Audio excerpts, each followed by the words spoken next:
and to the republic for which it stands, one nation, under God, indivisible, with liberty and justice for all.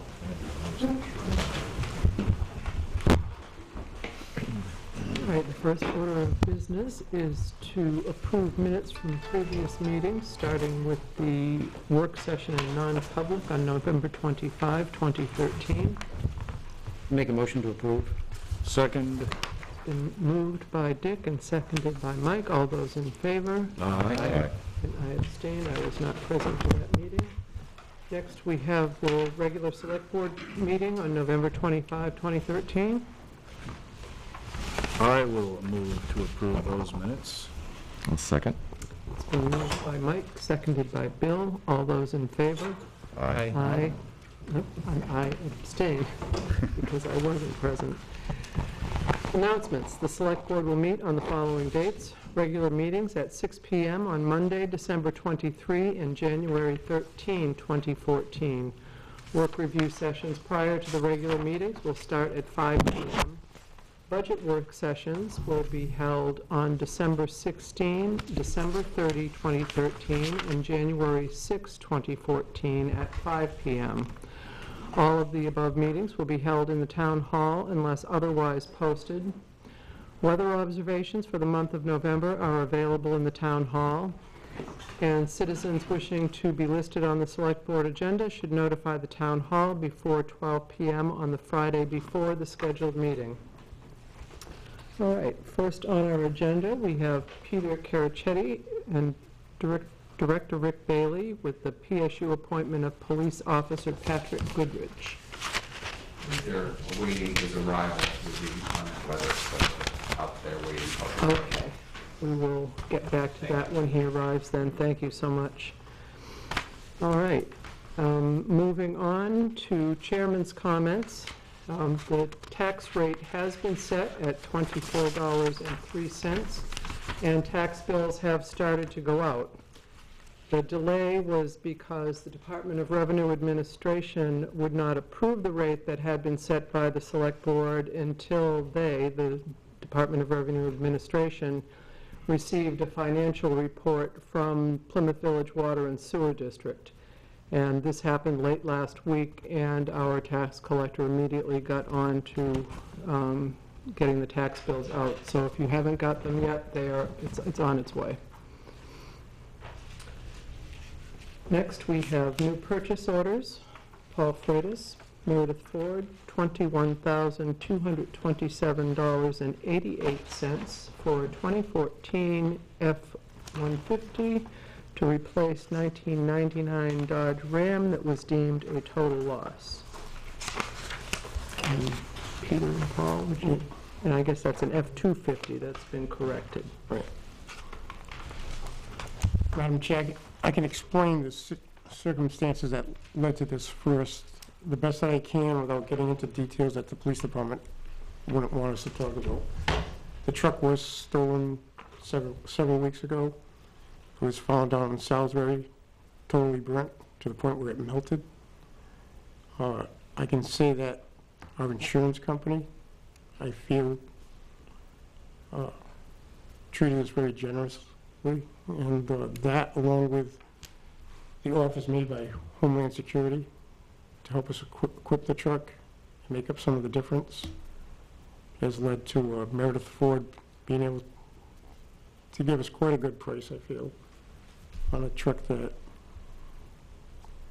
not only my department, the recycling center, Peter, can use even more than what we had. Our intentions weren't to go out and replace the truck that we had. These unforeseen circumstances is what led to us replacing the truck. Fortunately, it's led to us being able to get a new vehicle, to which we're replacing a used vehicle. I don't know if Peter wants to. The truck is a heavy-duty pickup truck, F-250. It's capable of handling the plow because it's coming with a plow package, coming with heavy-duty suspension, and also has a towage on it. So not only is it just a pickup truck as a replacement, it's an actual heavy-duty, usable, hard-working truck. It is a Ford. We've had Fords in Highway Department for our 1-tons, and it's a good, reliable service. So I think the town would be pleased with that particular vehicle. It is a 2014 with 0 miles. Any questions? Just, the number that was on the purchase order that was in the folder, that's the number we're talking about? Yep, Okay, so that actual amount is yeah, we had to raise the amount down. $21,852.82 as opposed to the, That's when it went from a 150 to a 250. that was the change. And I forgot the package that Peter just mentioned was also thrown in, which helps us out a lot. That's a vehicle that I use in the back roads in the morning for Peter. I'll handle the back roads while he's opening up the school route. That 150 wouldn't have been able to do that. That was the importance for the highway department's end of it. If I'm correct, we wouldn't have been able to put a plow on the 150. Although 150s can have plows on them, it voids the warranties because they're such a light-duty truck. So you'll see homeowners with plows at 150s. But for a truck to maintain a good warranty and F-250 minimum, which is what we ended up with. Sounds great. Be more useful and versatile. Yeah. Great. Yeah, there's quite a difference between, Yeah. that's two. Vehicle weight on here is 10,000. I think the other one was around 6,700 pounds. I don't remember, Paul. And, So you expect that would increase your capability of plowing back roads? no, it would equal what the red truck was, a heavy-duty truck that could take a plow, and I would open up the back roads. And then we also have the seniors that we try to help and maintain the driveway. And something like Prince Haven, when our plows go in one way and then they come out another way, they leave a V, an island. They don't have the time, and when they're trying to open up the school, they don't have the time to get rid of that V. We used to get a lot of calls. I try to go back on the way through in the morning, and I get rid of those islands, and so it can do stuff like that. It's also a good breakdown backup for Peter if he needs it. Same with the recycling center. I know when you come before the board trying to get a crew cab so that when we're handling it and such things as hurricanes, but there are other entities in town that are willing to trade off during those kind of events. We discussed with them over the last 2 weeks.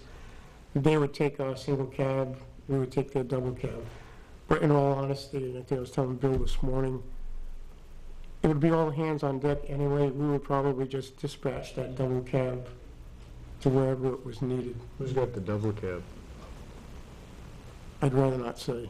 Oh. It's some private entities, and I don't know if they want Oh. the fact that they're willing to do that mentioned on television. Just like the logistics, we're not going to get into what's going to be in the truck. But I'm willing to put this out there that it'll have things in it that'll help prevent what happened to the first one. I don't think any harm in letting some people know that ahead of time. So it'll have some security, some Yes. anti-theft security types. Yeah, it sounds to me like a major upgrade for short money, Yeah. the insurance settlement and all. I also see it's vermilion red, so that's a deal No, closer. that's, So yeah, that's on there. I'll get that straight. No, it's not. it's not red? No, it's not going to be red. It can be choice of color.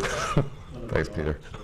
I think, without them really knowing all of our needs and what the truck is going to be used for, we had a red truck.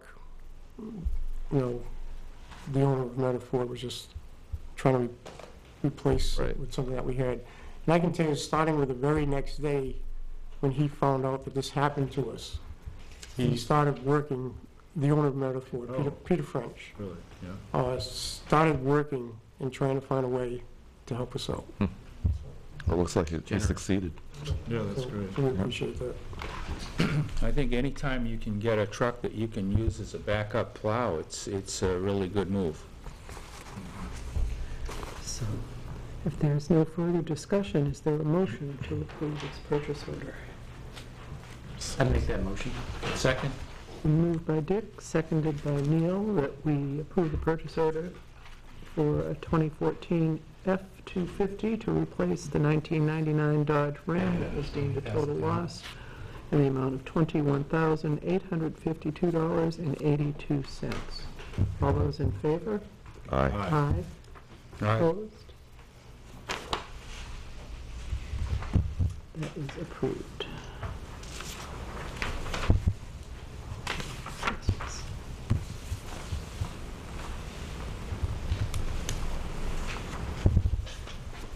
That's just FYI.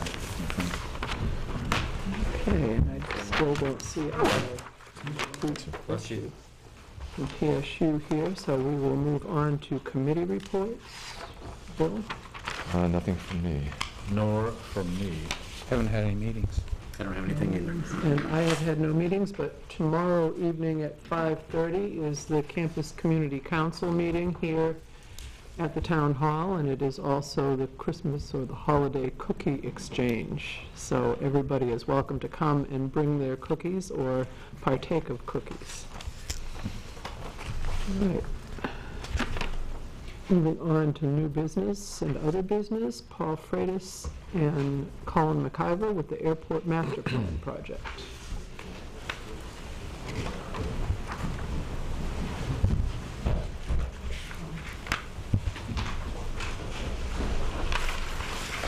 Mr. McIver.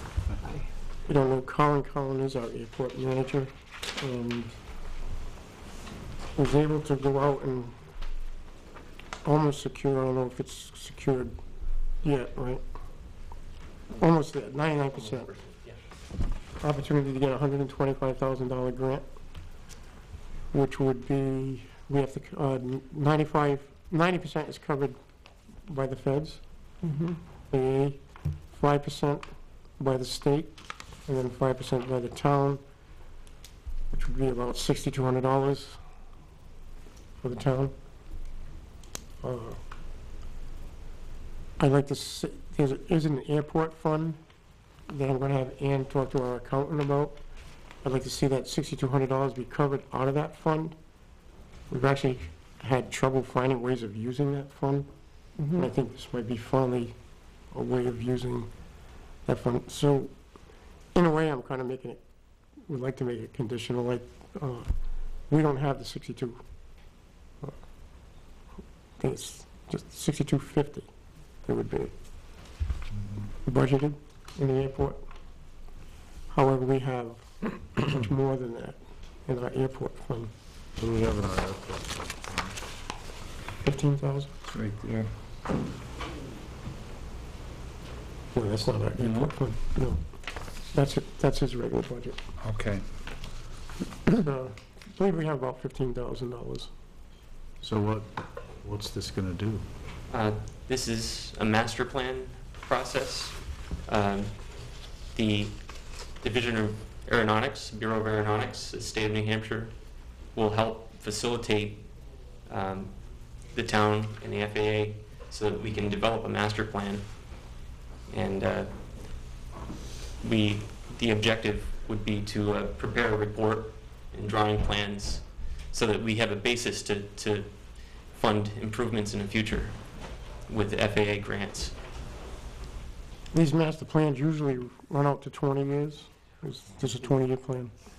20-year plan? And that would identify the surrounding space in a conical zone that comes out from the center of the airway,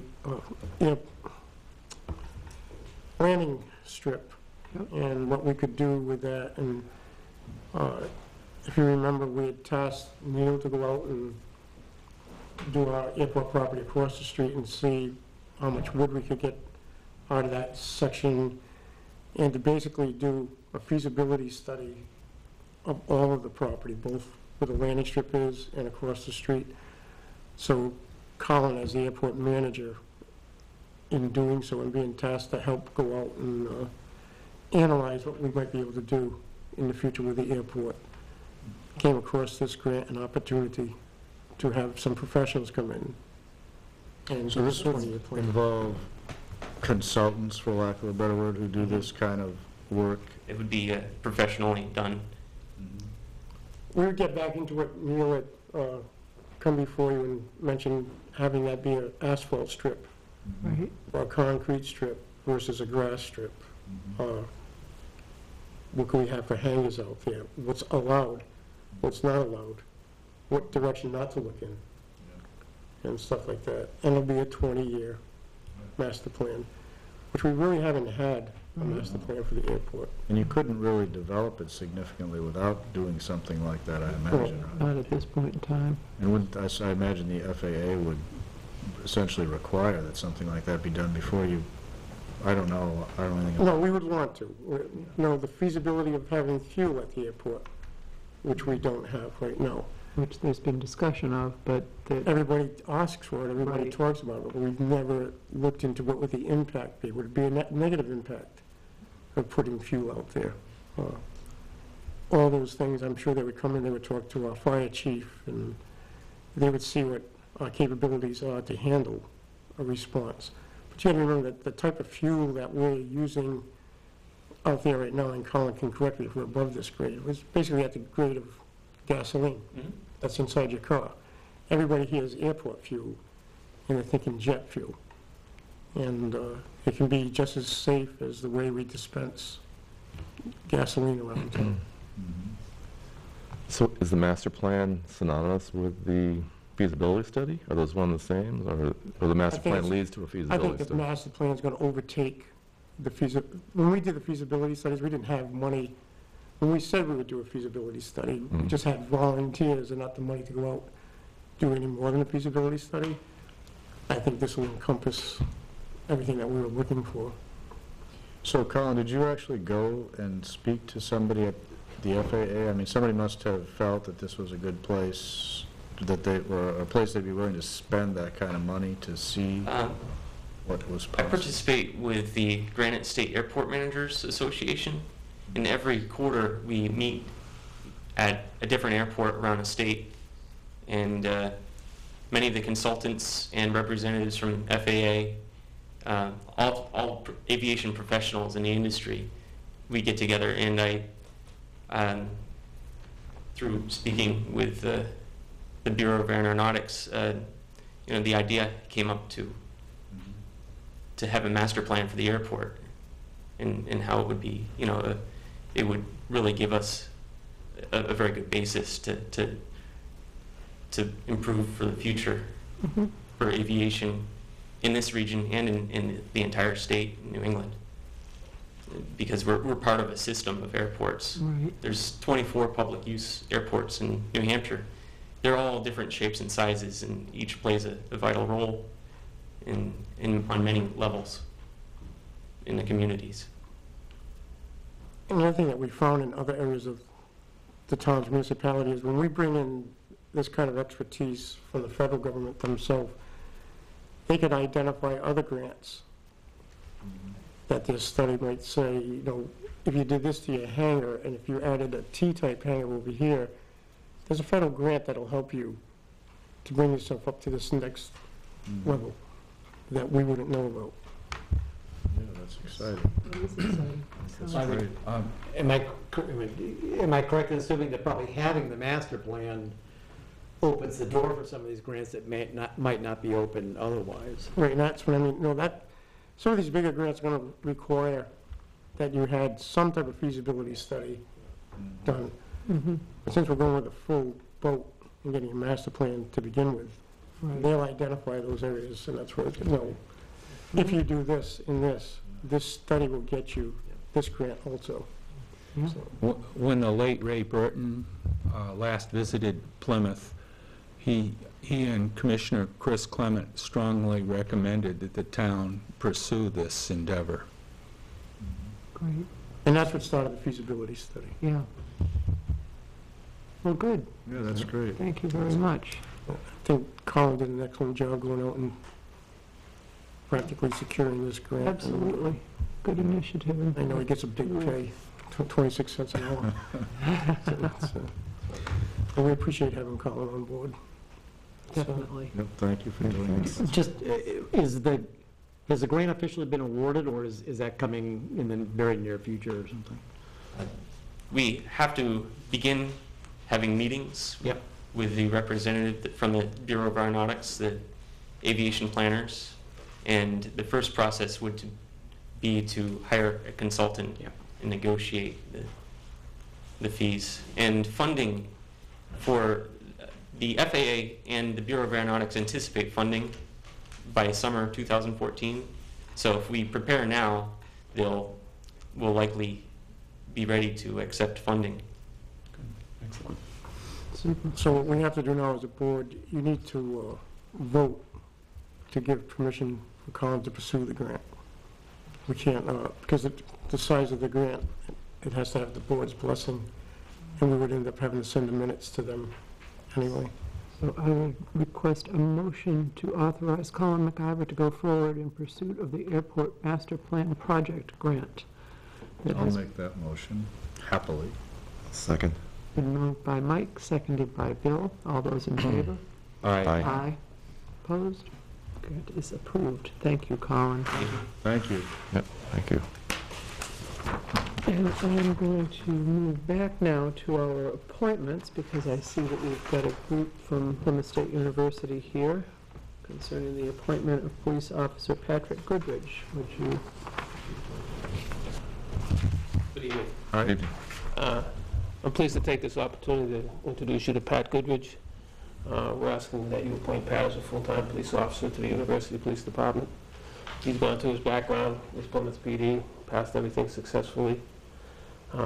Pat's married, lives in Sanborn, has 2 young children. He's involved in the community there in sports, coaching, and he brings to us 20 years of police experience full-time, the last 15 of it being in Nashua. He retired 13 months ago. And during that time, he's been working at St. Anselm's as a campus security officer.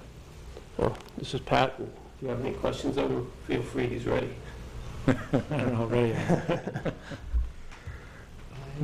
I understand from our police chief that he has also reviewed all of your information and that he's very much in favor of this appointment as well. One thing I did forget to tell you about Pat is that he is a PSU alumni. When he was here, he worked part-time for the fire department. He was also worked in the residential halls here. And his boss at the time was Vice President Hunreiser. That many years Say ago. that again, his, Jim Hunreiser. Jim What's Jim his boss? Hunreiser. oh, I see. And I was Jim's boss at that time. Wow. All comes, it's closure right here. Pat's a familiar face here. You sort of, you know the territory then. I do. So when did you graduate from PSU? Well, when did I start, when did I finish? Started in 85, 86, and then I went part-time for a while, finished 93. Oh, super. Well, I think the campus and a lot has changed since then, but I think it's, we have just a wonderful relationship between the university and the community. And you weren't here earlier, I announced tomorrow night we have our December Campus Community Council meeting here in this room, and representatives of both the town and the members of the community and the university are all student government. It's a very interesting group and a very I'm looking forward to it. Very much so. Bring some cookies. Yeah, bring cookies. I'll make them. I won't make my wife make them. Any questions for Patrick? I don't think so. In that case, I would ask for a motion to approve the appointment of PSU police officer, or to the PSU Police Department, of Police Officer Patrick Goodrich. I'll move that we approve Patrick Goodrich be appointed to the Plymouth State University Police Department. I'll second that. All right, it's been moved by Neil, seconded by Dick. All those in favor? Aye. That is approved. Thank you. Thank you. Thank you very much. Welcome aboard. And welcome. Or welcome back, I should say. Yeah, welcome back. I was Jim's boss then.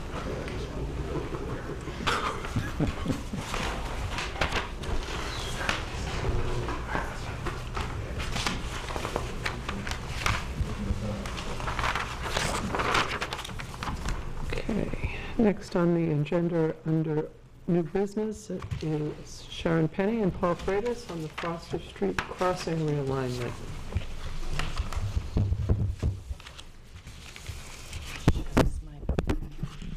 I just want to say by way of Colin's announcement that I'm very excited about the airport master plan. I know that having worked in that entity before in previous incarnations, small town airports that grow and expand turn into big town, big airports like Whitefield, regional, and towns that have let their airports go for shopping centers such as Conway rue the day they did that. So it's a very positive step forward for a town as small as we are, but with so many opportunities. So I'm excited about that. That's good news. As always, I have paper for you. I'm going to pass this letter out. You probably saw it from last year, but I'm not sure if Neil and Bill have. This is regarding New Hampshire DOT Bureau of Rail and Transit upgrade to Foster Street, but it's actually being done by Highway Design. I also have a map that's been scribbled on by a couple of people, the last one me, so I do apologize for the scribbles, but you just want to pay attention to the black and red alignment indicators on that. And there's a bit of an attachment on the back, and I think that'll help prep us for the conversation we're going to have.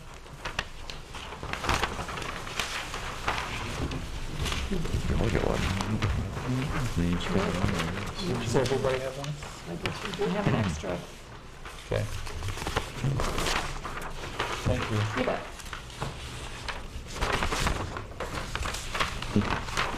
Do you want to start?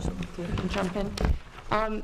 As most of you know, Town of Plymouth has two at-grade railroad crossings. At grade meaning where the highway meets the intersection of the rail crossing at the same level. They're not separated out by distance nor topography.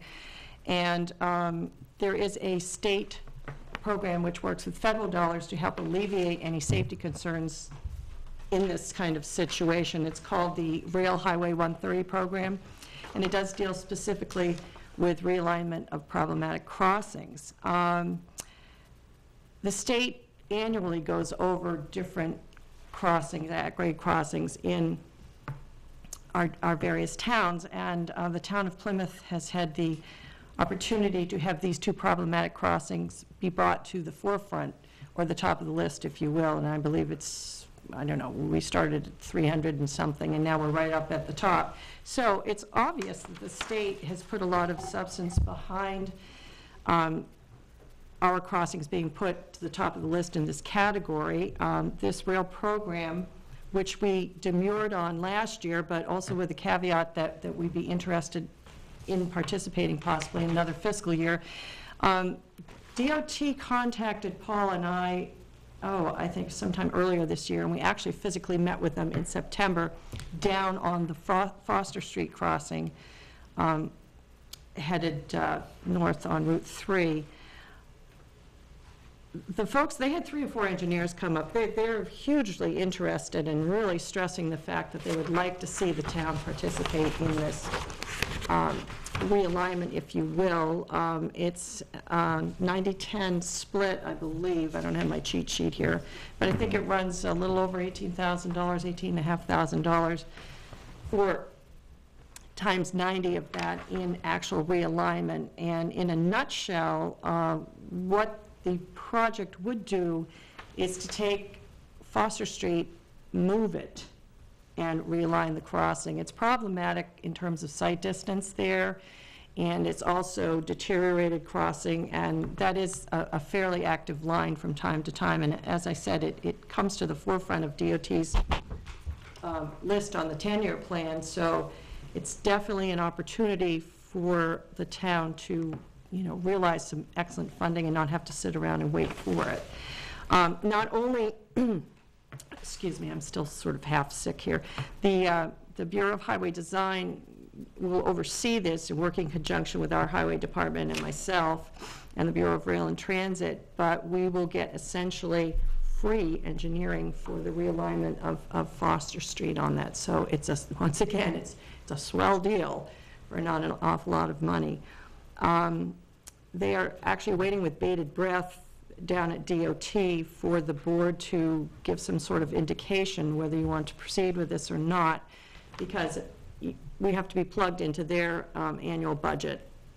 And we're right on the cusp of that. They're looking to do possibly some construction in late 2014, but certainly some preliminary engineering. And also in that same vein, they would like the board to consider the same process to occur for the old North Main Street crossing. So it's certainly a big bang for the buck. I mean, we do have, you know, Foster's Crossroads, our Alex Ray's place down there. I mean, it's very busy. And it is a safety issue there, especially as, you know, the highway access is onto Route 3 and then the intersection or the interchange with 93 there. So the first one at Foster Street is very imperative to get done. The old Main Street crossing is also important. That's a pedestrian way. That is a snowmobile corridor to a certain extent, and it is live track sometimes. So Sharon, does the proposed Foster Street realignment, does that line up better with the 93 on-ramp that's across Route 3? Everything, yeah. That's It's so disarticulated. Right. It's yeah. That's wonderful. I mean, and you just see people sitting there going, you know, even those of us who know the intersection. So it's just quite a mess. And perhaps Paul and I have spoken with Alex Ray. Alex Ray has spoken with us and Pete and the town's engineer on several occasions.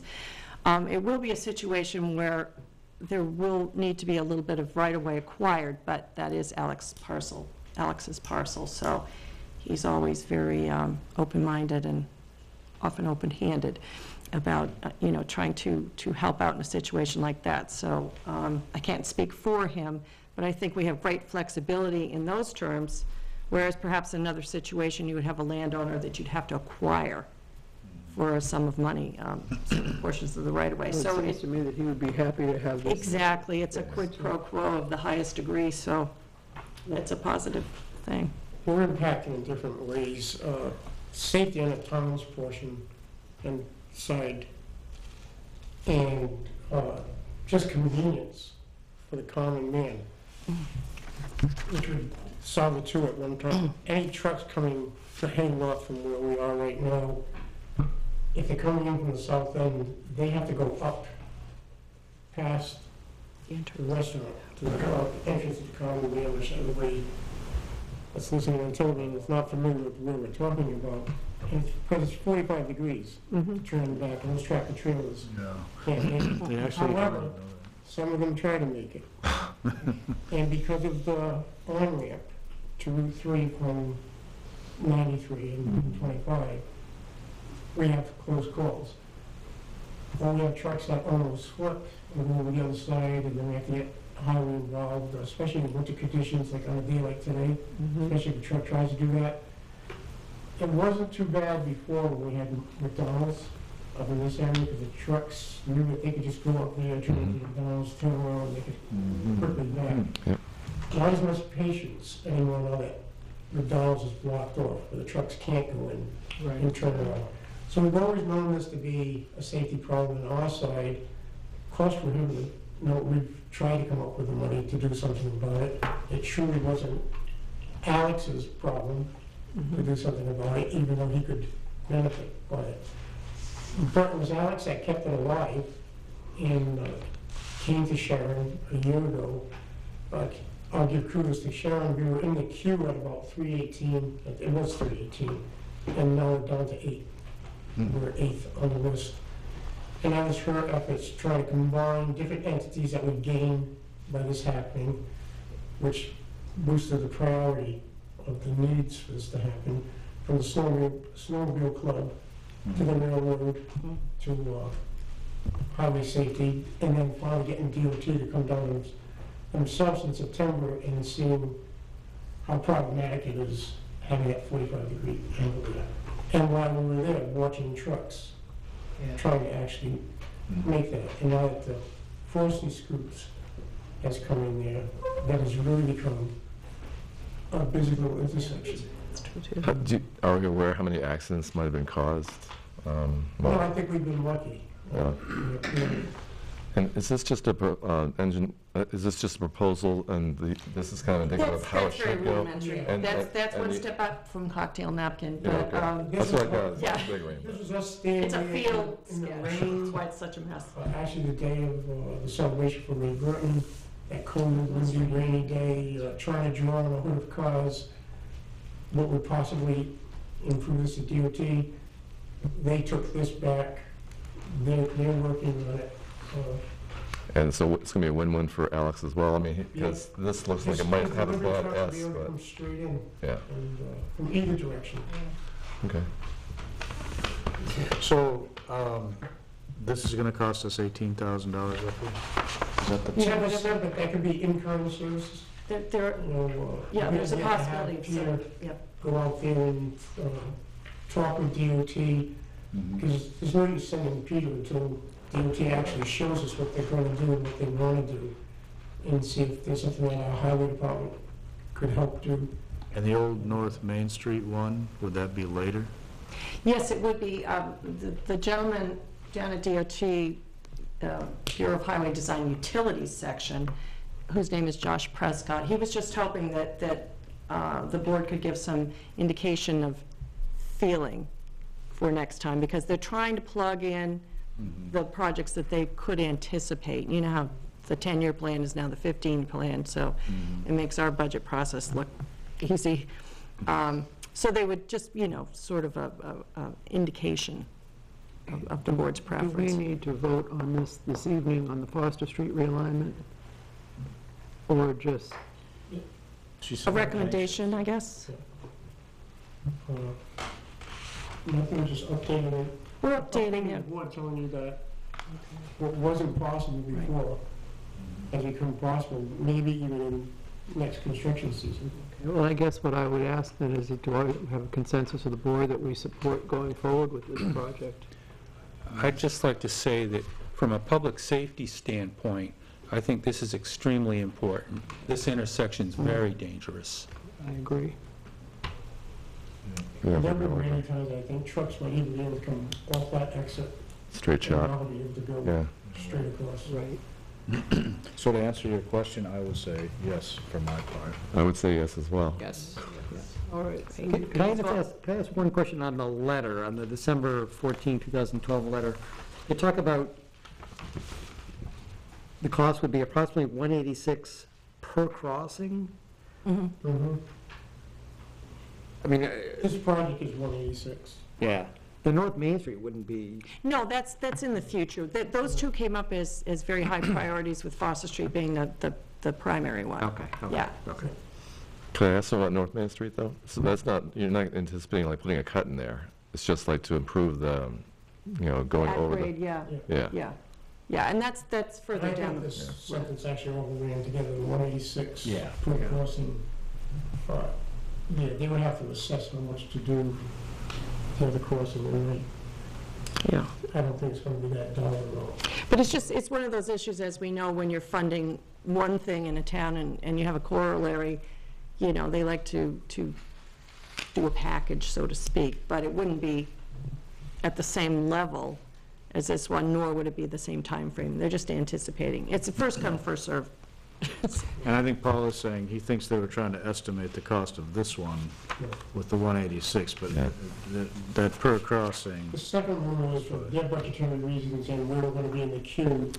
that's a ways down the Together, so road. worst case scenario, whatever they decide to do down there, without actually standing there at that moment, because they're also heading north, they both, it's not Right. really more than. And DOT always breaks out their projects definitively into preliminary engineering, right-of-way acquisition, and then you can push off the actual construction. So they expend monies up front on this, so I think that's probably what they were thinking about Old North Main Street.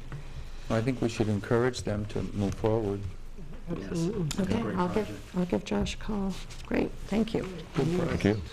Tell them it was unanimous. And Sharon, Penny, and Paul Freitas again on TIF district.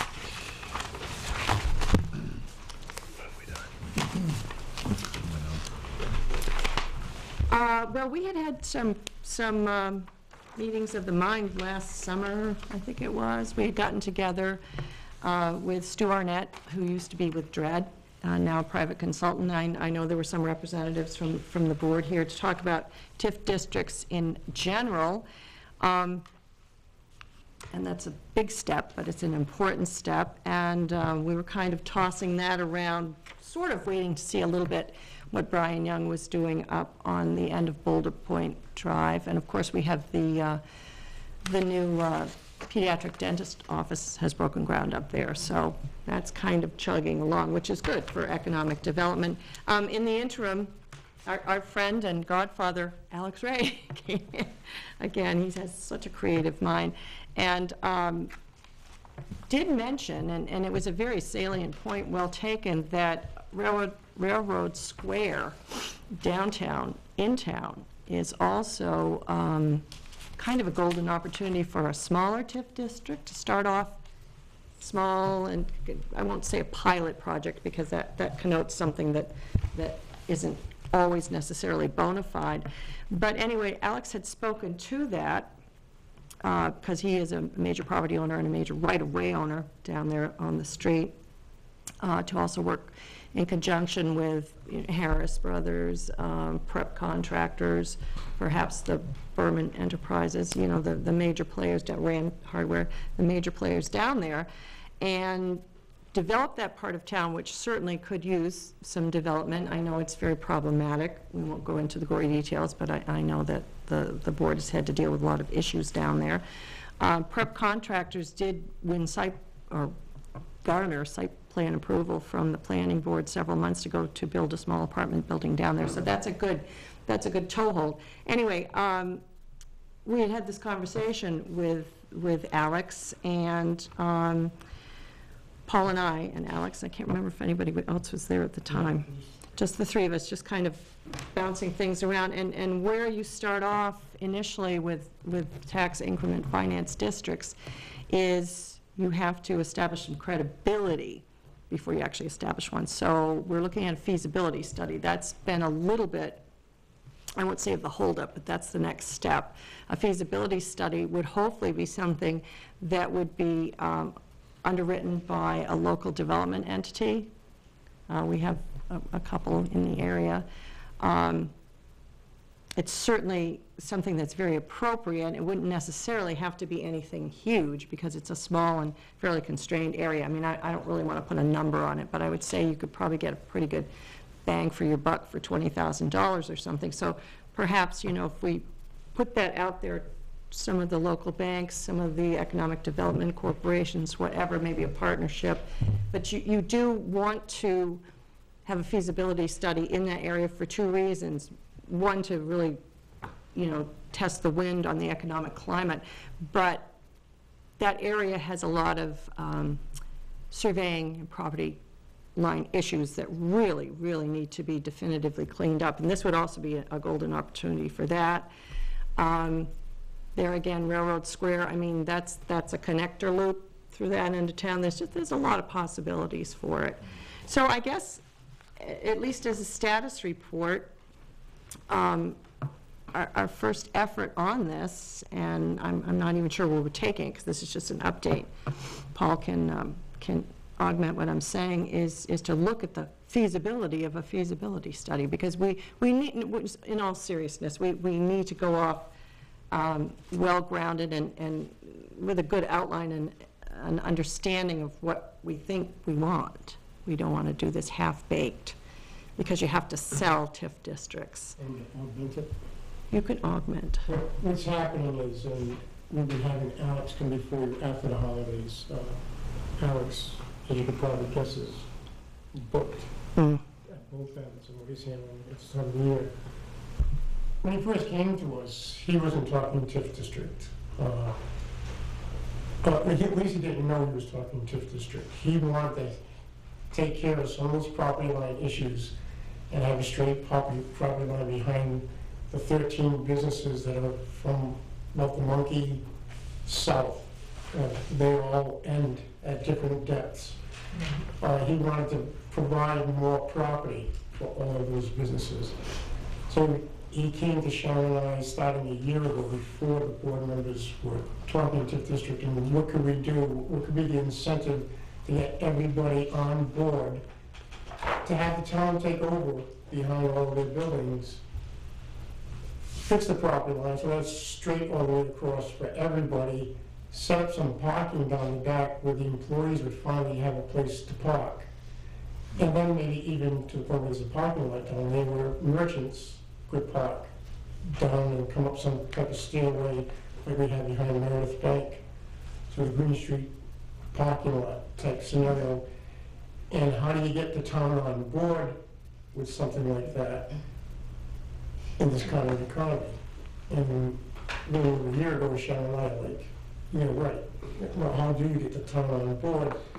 But when you start looking at the bigger picture, when he starts coming in 6 months ago, 7 months ago, and Mike and Bill started looking into a possibility of a TIF district somewhere in town, we realized that Alex was basically talking about a TIF. And a simple form of a TIF is the town securing money to improve a section of town, which brings up the value of the properties that abut that improvement, to which then the town receives more tax money that can pay back the construction loan. That's kind of what a TIF is. Alex plays a very important part, because the feasibility study before the feasibility study, that's Alex. That's Alex going to these individuals and saying, will you be on board? And one of the big nuts to crack is knowing that your taxes are going to go up if we do this behind your place of business. And this is why I know as a businessman how you would gain. And then we would go before the town, this group, and ask that the town do this for us behind there, and whether we can incorporate the skateboard park and other things like that, that's just more things to look at. And what would that cost? That would be the second feasibility study. What's this going to cost the town? How much do we go out for a bond to be able to do the construction? That would then raise up the value. And how fast, once that value came up to the rate that we anticipated it to, could we, is it enough to recoup the extra cost of paying off the bond? If it at least breaks even, it's a win-win. And that's not the prettiest part of town. You know, people for years have talked about doing something with South Main Street. I think it's an opportunity to make it aesthetically more pleasing down in that area, help the businesses at the same time. And I think maybe the business that they would gain will more than supplement the amount of extra taxes that they have to pay to the town. And that's where we're at. When Alex being the salesman that he is, trying to sell this, because it's not a field of dreams. It's not one of the TIF district isn't something that we build first and hope people come. Right. We've got to find those people first. So, did I get it right? You got it right. Well, you know, that area was quite active. The railroad developed it, and when the B&M Railroad went down, so to speak, they just let it languish, and it just, nobody could do anything with it. But now that's changed. And parking is certainly a big issue down there. Yeah, it's a twofer, for sure. I mean, that We can do in and something of itself. about that. Yeah, for the employees to actually reach parking that we can make available at a fee, it's beyond the walking distance that anybody wants to. Well, or customer parking for the businesses there. I mean, That's Monkey it's is, one or two in front of each business. yeah. We see what happens when anything good is playing at the Monkey, which seems to be every weekend now. Yeah. Parking. Sometimes you think something's going on at the university. Right. That's how far people are parking to go to something in that area. which ties up the parking for any of the restaurants. Right. And we got 3 of them right in that immediate area. And, Well, their values are only gonna go up if the assessed value is increased, and the assessed value is only gonna increase if the property is more valuable, right? So, I mean, it seems like the question is whether we could do something that would increase the value by enough to pay for what it costs to do this, I think is what you're saying. That's the question, exactly. And is it worth it to the people that are gonna say, yes, I don't mind my taxes going up, because it's gonna help my business that much more. And I think it parking sounds is like always a an nice issue. If you idea. can't park in front of a business, you can't spend money at that business. Right. So, Well, you can't, yeah, when the monkey's busy, you can't stop at the Chinese restaurant. Yeah, half the time you can't get into. Mandarin Restaurant, the Lucky Dog, across the Lucky street, Dog. when you've got that corner restaurant, The burrito you've got place. the Plymouth House of Pizza. Right. So if we can help all of that parking and supplement it with some real parking and get some employees' cars off the street too, I'm gonna put some other parking spaces. It sounds like a I good also idea. think, you know, by its very nature, it enhances the whole Green Street redevelopment that, you know, presented before. I know there was a transportation enhancement project when I first got here for Riverwalk and everything, which unfortunately, we didn't have the matching monies, which were significant at the time. I think it was like $50,000 or something 4 years ago. But, you know, if you upgrade that end of town for all these other really valid reasons, the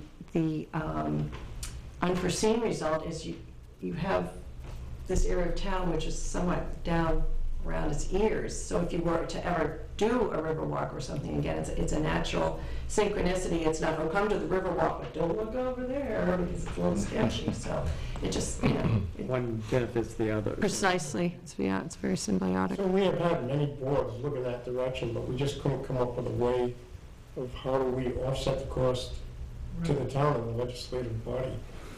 And that's find a way to bring in revenue to offset a bond and at least make the payments on the bond.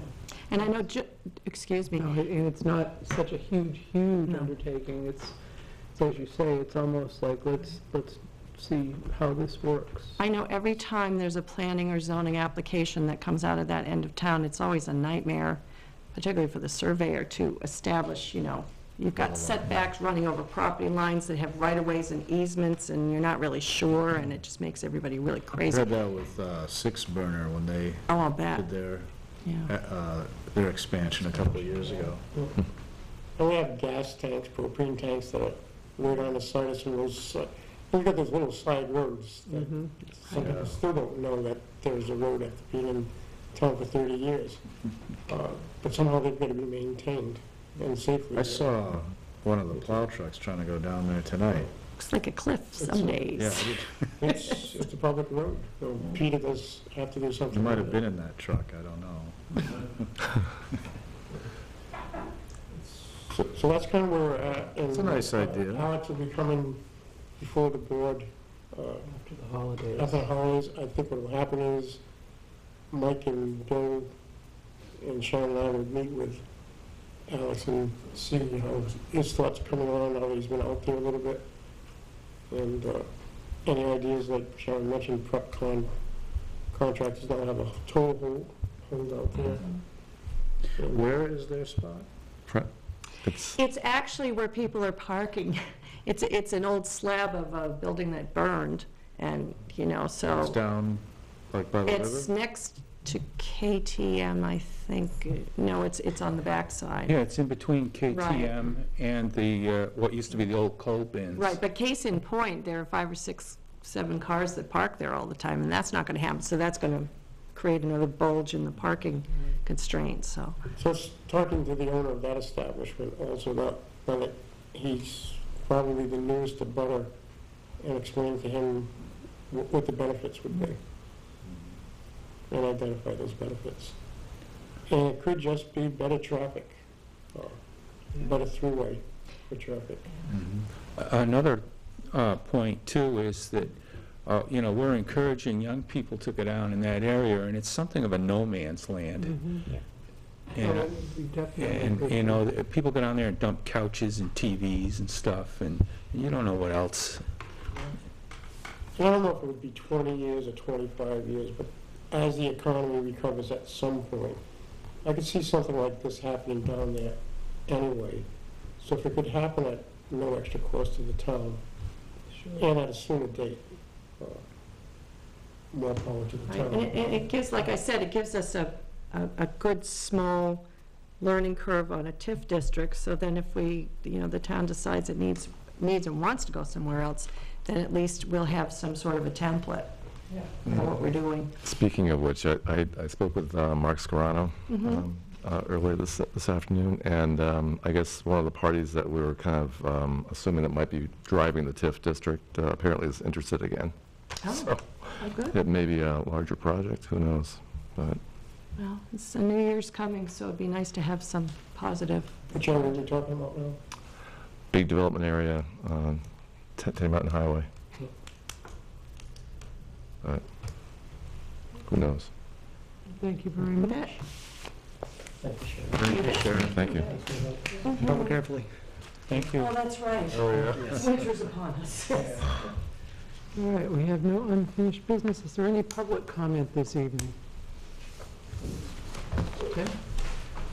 I'm not officially representing the folks that organized the holiday parade this weekend, along with unbelievable numbers of other events and activities, but I've had so many people come up to me from out of town and say what an unbelievable special event this weekend really was. So I want to thank certainly all of the town services, all of you who marched in the parade and dressed up. But I'm going to just take me 10 seconds literally to read the list of people on the parade committee that people don't necessarily know who they are.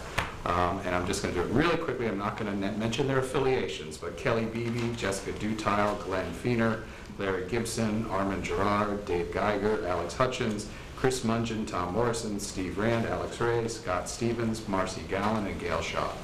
And those are a lot of folks that work behind the scenes, but certainly all of our public safety departments, police, fire, everybody. There's just so many volunteers, I couldn't name them all, but it was a pretty spectacular event, so thank It was a all lot of of you. fun, too, to be part of it. And I thought the MC did a really good job. Kathy did a great job. You and Kathy. Both Yeah, of them right, did a right. great job. And thanks for keeping the weather so nice, too. Yeah, I still can't feel my toes, however. We had the benefit of moving, so that was a big thing. Yes. In turn, I'd like to thank PSU for the hot chocolate that they had set up All at right. no cost on the common. Yeah, and the cookie decorating. That was, Hundreds and hundreds of cookies went out of there. I bet. Is that right? No, it was a Oh, lot. good. Yeah, that, the whole event, it's A just lot so of people much fun. noted that, and one of the Yeah. kids liked it. Yeah, that was wonderful. Yeah, it was a nice event. Any other Great public comment? If not, Paul, do we have anything for non-public this evening? All right. In that case, I would ask for a motion to adjourn. So moved. Second. It's been moved by Bill, and I think I heard Mike second it first. So all those in Not by favor? much. Aye. Aye. Aye. This meeting is adjourned. Thank you very much.